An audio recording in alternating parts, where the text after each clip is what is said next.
with some of you. Some of you did, a lot of you did really great. It's just a couple of you that didn't really put that much effort. So, we are on chapter 5, which is polynomial functions. And let's flip to the first page. It's only front and back, and that's it. We're going to kind of warm up. And we're going to do the parent function of x squared first, which is our quadratic, which is what we learned last chapter. So, let's first do that. When I plug in 0 into my function here, what do I get? What's 0 squared? 0. Okay, what's negative 1 squared? Negative 1. Negative 1 times negative 1? Positive 1. And then negative 2 times negative 2? 4. Positive 4. And then it's going to be the same on the other side. So let's go ahead and graph that. That's just something when you're just plugging those in. So 0, 0, 1, up 4, 2, oh my God, 1 up 1, 2 up 4. And then it gets mirrored. So we're going to kind of just like draw these out so we can see the difference between a quadratic and a cubic function. Okay, so last chapter, believe it or not, you did already. Okay, so you did it in Math 2. I actually was just talking to Mr. Rainey, which is one of the Math 2 teachers, and they're currently doing this right now. Okay, so they're doing the quadratic. So what you took a test on, you actually took a test almost very similar last year. It was just a long time ago. Okay, so what was the domain of a quadratic function always? From left to right. Yeah. Very good. So that was when we labeled it out like this. From left to right, it was negative infinity to positive. What is the range bottom to top for this quadratic function? What y value do I start at? And I go to, 0 to infinity. Very good. Now remember, increase and decrease. You go left to right. So in blue, am I increasing or decreasing first? Decrease. You're decreasing. And that's from the x value, which a lot of you did okay with this on the exam, except for you put the y value. So negative infinity to the x value, which is 0. Very good. And then you continue, wrong one. Then you continue that for the increase in yellow. Okay? Some of you put like the y value, and that was incorrect. Which I didn't mark off. I gave you a lot of points. I'm very great at partial credit. But if you leave it blank, I can't give you any credit. So even if you tried, I gave you a point. All right, x-intercepts. It crosses at 0, 0. Same with the y. All review from last chapter. That's a quadratic. Now we're going to do something that you have not learned before. Actually, I don't know. Have you learned about cubic functions last year? Do you remember x cubed at all? Maybe like a little, like explored it. But quadratics was like your main thing last year, and this year it'll be polynomials. What's that? It's just like a weird noise. It was very strange. All right. Now let's see what it looks like to be cubic. I plug in 0. What's 0 cubed? 0. Yeah, and you could be just putting this in your calculator. You're going to need a calculator probably from this point forward in Math 3. Okay, it's not an easy course, and then I try to be as honest with you as possible. So you want to press this caret and then a 3. Yeah. So like it's a 0, and then there's a caret button. Right there. Yep. Yep, and then 3, which is 0. And then what is negative 1 cubed?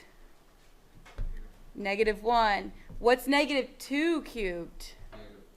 Negative 8. Very good.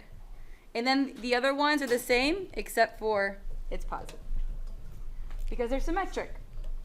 So let's graph that. We have 0, 0.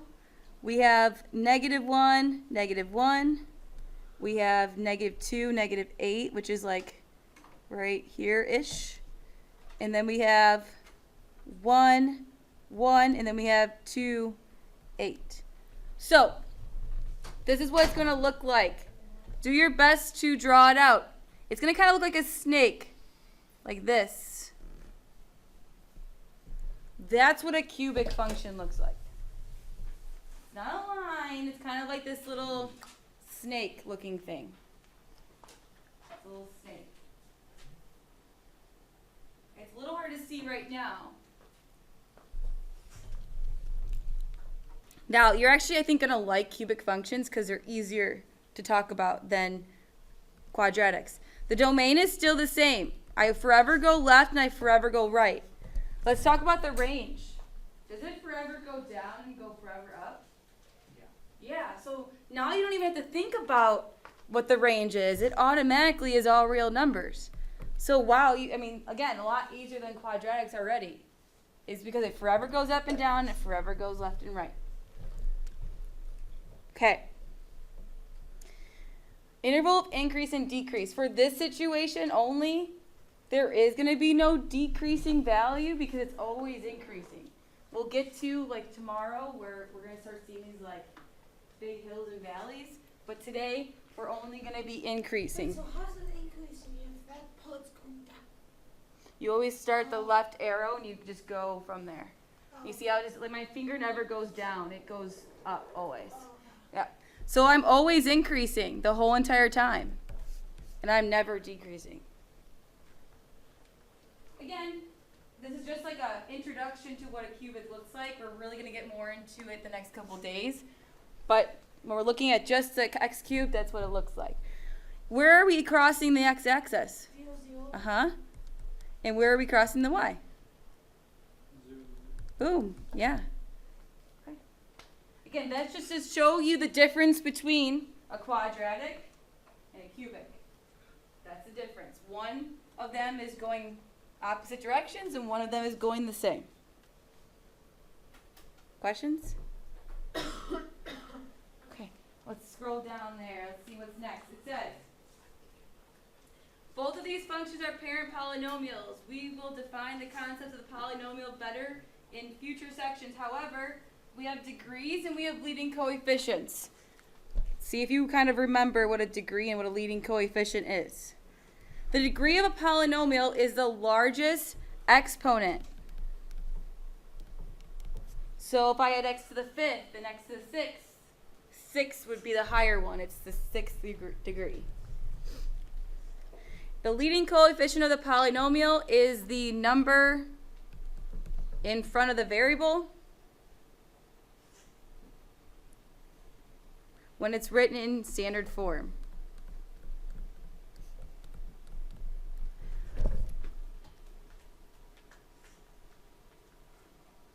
Okay, so these next two are really simple. Let's see if you can do it. Remember, your degree is the highest exponent you see. What is the highest exponent you see? 13. 13 is not an exponent, it's a number. It's okay. Very good. 3. That guy. No, you're fine. Hey, you're trying.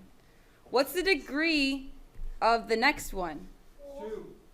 Careful. See, 2 is all the way out in front. You're right, but 4 is the highest number I see. Remember, it's the highest exponent you see. That's why 4 is the degree. Leading coefficient is that number out in front of that exponent. What number is out in front here? It's an x, but there's a 1 in front. And then what is in front of our? 9. Very good. So the leading coefficient is always the number that goes with the degree. Flip. So it's not going to be like the highest leading coefficient? No, it is just the number always in front of the degree. Yep. It's Awesome. always the number in front of the highest degree. Yep. And you could rewrite it in standard form. Standard form just goes in order. I'll show you in a second. Okay. The fundamental theorem of algebra tells you that a cubic function must have 3 zeros. That's just the fundamental theorem of algebra. If it's a quartic function, we're going to have 4. If it's going to have the 5th degree, it's going to have 5. Multiplicity is how many times a particular number is a 0 for the given polynomial. Again, just some definitions. Nothing too huge here. We're going to put a cubic function, which is what we're talking about, can be written like this. That's your intercept form. Remember last chapter on the test, you just did that? It looked like this. There was just no R3. It's the same thing, but we're just adding one more. So if I give you the zeros or the x-intercepts, then you're going to be able to write any function in the world. Okay, let's actually give it a try though. A zero of a function represents a what on the graph?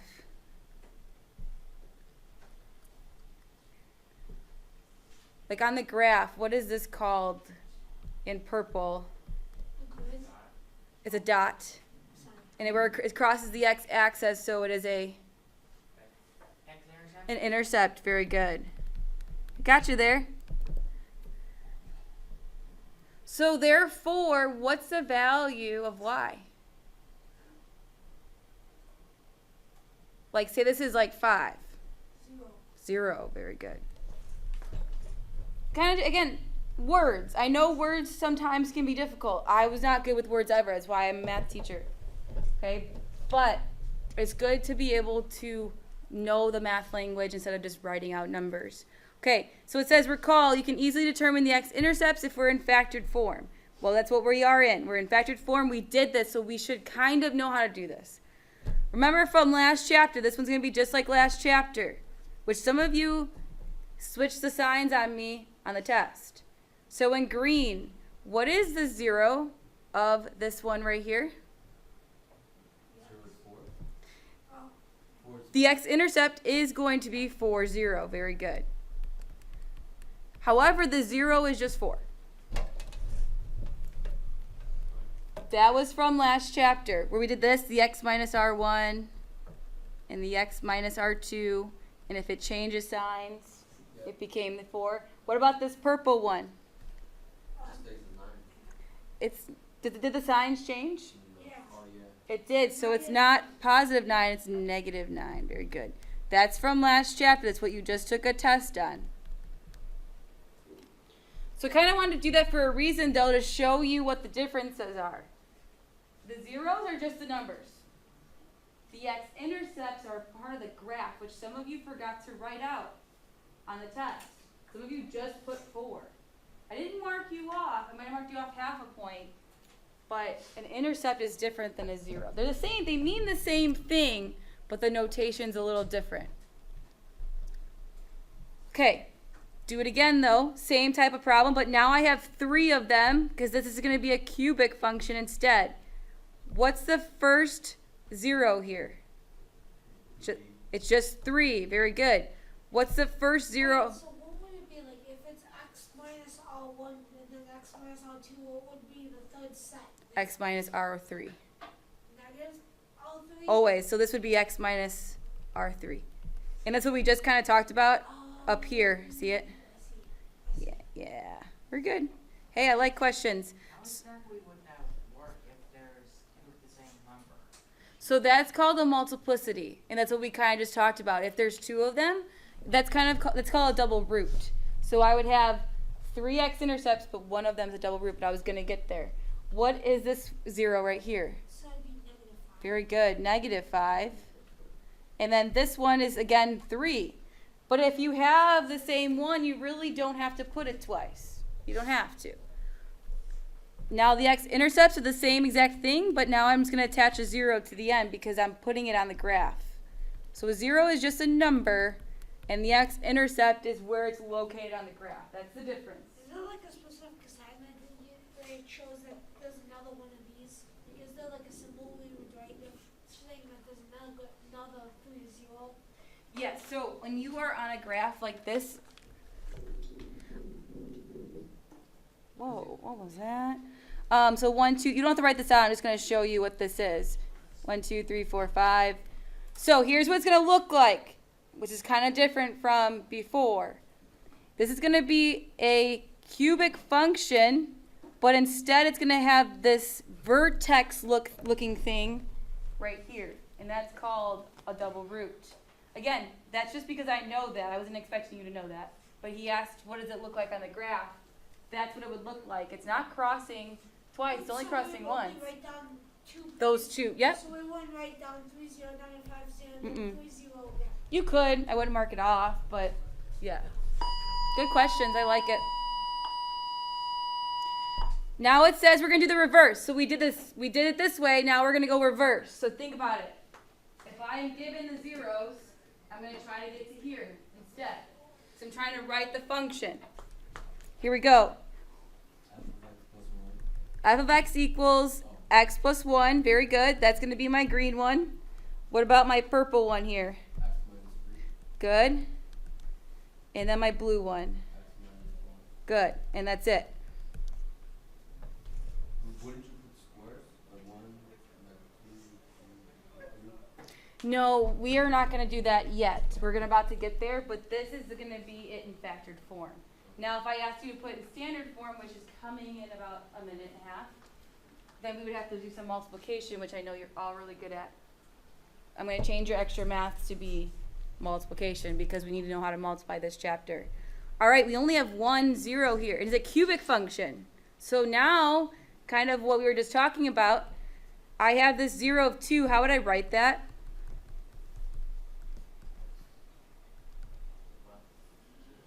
It is positive in the original. Yeah. Good. Now if it's cubic, what should I put now? The square. The squared, but instead of squared, it's It's 1. 3. It's okay. Hey, this is new. Again, this is new. I'm not expecting you just to like know it right now. We're exploring. We're doing it together. A cubic function has a 3 as an exponent. And then if there was another one of those, right, it'd be 4, right? Because we already used 3. Yep. And here, but it'll tell you that we're in a cubic. So if I told you I was in a quartic, which is 4, you would put a 4 there. Question? So is that just to make 3 zeros? Yes, so then this graph, it would have a multiplicity of 3. This graph would be 1, 2, like this. It's very, very strange how this one would look. It's just going to have this like that. So that's the only reason why the power of the 3 is there? Yep, so that you know it's a cubic. So what the, Because if it wasn't a cubic, hold on, it would be this, a line. And that's different than a cubic, isn't it? So wait, it doesn't, does it go straight up and then like It's that? kind of like a snake, yeah, like that. Oh, what- so it comes in from negative infinity to positive infinity, Yep. right? And then we're going to start playing around with it a little bit in the next couple of days. You're going to start seeing ones that look like this. Okay, yeah, it's going to be like really all crazy, yeah. So we'll get there, though. Let's just not think about that right now. All right, this one, here we go. I'm not going to do this volume one because I feel like I don't want to waste time. I want to spend more time on the rest of it because we're going to be multiplying. Now, people do use this kind of thing. Obviously, they have computers now to help them with the math, but they do use it all the time to find, like, volume because volume is cubed, isn't it? Did you guys do volume last year or did they take it out already? Like volume of, like, a cylinder? We did volume like younger. Like volume of a cone. When I taught geometry a couple years ago, I proved to them, I got like little ice cream cones, and I actually got ice cream, and they filled it up to what, they calculated how much is going to be in there, and I proved it to them that it would fit in the cone. It was like perfect, it was awesome. I miss geometry, I really do love geometry. If we have a day, we'll do it, but I don't know if we will. All right, moving on. Here is where it gets a little tough if you are not good at algebra, so you really need to focus. Okay, this is the same thing we did last chapter, but like with just one more step. Just take your time. So this is when we're going to multiply it out. We're going to take this first guy, this negative 2x, and we're going to multiply it to each term. This is distributing, right? What is negative 2x times a positive x squared? Negative 2x what? 16. Hold on. Negative 2x to... It is squared, and there's another one, so how many of them are there? 3. Very good. Okay. Rules of exponents, which you all learned way back when, you add the exponents. X times x squared is x cubed. There's 3 x's now. Right? 2, 3. Okay, let's do it again. We're only doing it to this first term, this first group. What's negative 2x? Plus 12. It's a positive 2x. 12x, you're right. Positive 12x. Bring down your parentheses and bring down everything else. If you have colored pens, from this point forward, I would bring them. I'll probably put some in the bins for us in the future, because with multiplying, it kind of gets confusing, and I want to make sure that you can see it. Now, here's where we go back to what we just did in chapter 4. First, outer, inner, last, the claw. Yes. The 3. So, 1x times 2x's is now 3x's. If I have an x and I have 2 more, I now have 3. Yeah, I have 1x and I have 2 of them, now I have 3. Yep. Good question. Now here we go with the claw. You guys did this for the test, whether you knew how to or not, but you had to do the claw. So here we go. Negative 2x cubed times a positive x. Negative 2x cubed times x. What's the number? Negative 2x. X to the 4. to the 4th. Very good. So look, I have 3 x's and 1 more. I now have 4. Sorry, I almost said 5. How do you get your cube? This cubed? Yeah, it's a 3. 2x times a x squared. How do you like put it in your calculator? You can't do variables in your calculator that I know of. You just kind of have to know. Rules of exponents, if it's going to help you, put a little star somewhere. When you're multiplying exponents, you have to add them. When you're multiplying exponents, I'll put exponents. You're adding them. Because really, look, 1 plus 2 is 3.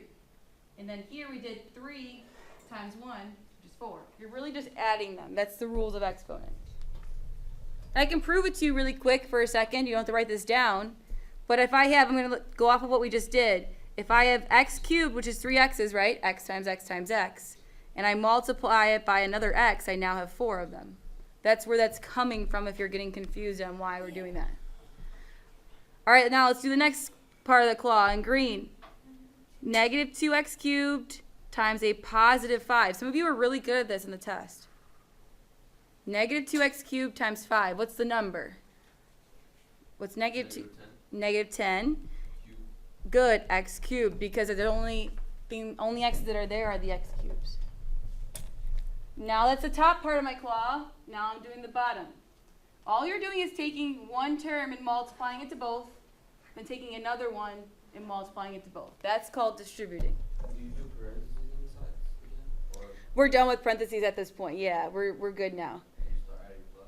Yep. So then I'm going to have 12x times a positive x, which is beautiful. And then I have 12x times a positive 5. 60. X. Very good. Again, I understand this is not easy, but you have to just give it a go. I'm not going to give you loads and loads of problems to do. But you need to challenge yourself. This is Math 3, you're a junior. Yes? I was gonna say, how would you add those, add all those up? Now here's a good question. It's the 4, 3, Yes. So 1 is a standard form, right? Because it goes 4, 3, 2, 1. We're good. 2. Yeah. Is there anything I can combine? Are any of them the same? No. No, we're done. It's a bad circle. But this one is done because I cannot combine anything anymore. Also, like, let's say there was like a negative, like 6x cubed.